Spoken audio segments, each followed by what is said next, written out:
نحمده ونصلي على رسوله الكريم اما بعد فاعوذ بالله من الشيطان الرجيم بسم الله الرحمن الرحيم وجاهدوا في الله حق جهاده وقال النبي صلى الله عليه وسلم المسلم اخو المسلم صدق اللہ العظیم۔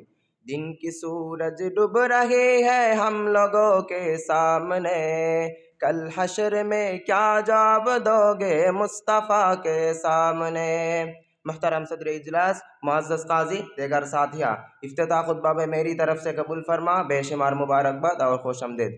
پیارے طالبان علم، میں آپ کے سامنے حاضر ہوا ہے حریت فلسطین اور امت مسلمہ کے ذمہ داری کے بارے میں کچھ عرض کرنے کے لیے۔ اگر اللہ سبحانہ و تعالی مجھے توفیق عطا فرمائے تو ان موضوع پر دو چار بات پیش کریں گے۔ برادران اسلام، فلسطین اور بیت المقدس ہمارے ایمانی وطن ہے، ان ارض مقدس کے مٹی سے ہمارے دلی محبت ہے۔ فلسطین بے شمار انبیاء کا مسکن ہے، اس زمین پر رہنے والے آدمیوں ہمارے عرب مسلمان ہیں جن سے ہماری ایمانی رشتہ ہے۔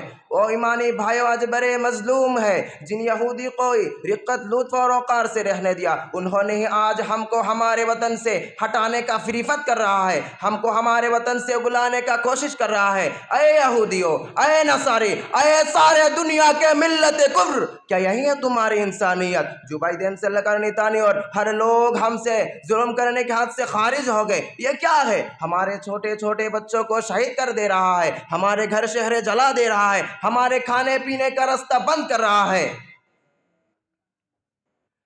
اے امت محمدی، فلسطینی مظلومان سارے دنیا کو بلایا، اہل عرب کو بلایا، اہل اعظم کو بلایا، حاکموں کو بلایا، عواموں کو بلایا، لیکن مسلمان ایسی غفلت میں ڈوب گیا کہ انہیں اپنی اسلامی تہذیب اور تمدن سے دور لے گیا، حتیٰ کہ مظلومان کی سینہ پکارا آواز بھی وہ نہیں سنتے۔ مدد کرنا تو دور کی بات ہے، وہ ان کے لیے دعا بھی نہیں کرتے، مگر مجاہدین کے بارے میں فتویٰ دیتے ہیں کہ اقدامی جہاد جائز نہیں ہے۔ اے یہودی کے دلالو، اے نصاری کے دلالو، تم ہوشیار ہو جائے، تم ہوشیار ہو جائے۔ فلسطینی مظلومان کی مدد کرنا ہماری ایمانی ذمہ داری ہے، اس ذمہ داری کو ادا کرنا ہم پر ضروری ہے، ہم پر ضروری ہے۔ مشرق سے مغرب تک، شمال سے جنوب تک جتنے بھی اچھے انسان بستے ہیں، جتنے بھی مسلمان بستے ہیں، وہ سب ایک اللہ کے بندے ہیں، وہ سب ایک پیغمبر کے امت ہے، وہ سب ایک دین کے پیروی ہے۔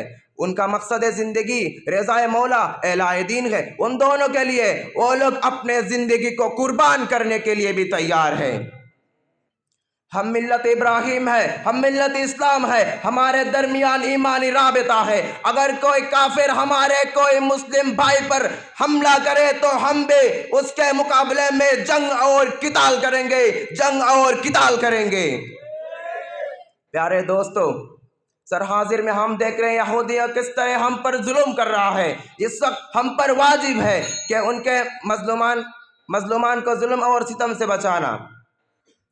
بلبلان باغ احمدی حدیث شریف میں ارشاد ہے المسلم اخو المسلم، یعنی مسلمان مسلمان کا بھائی ہے۔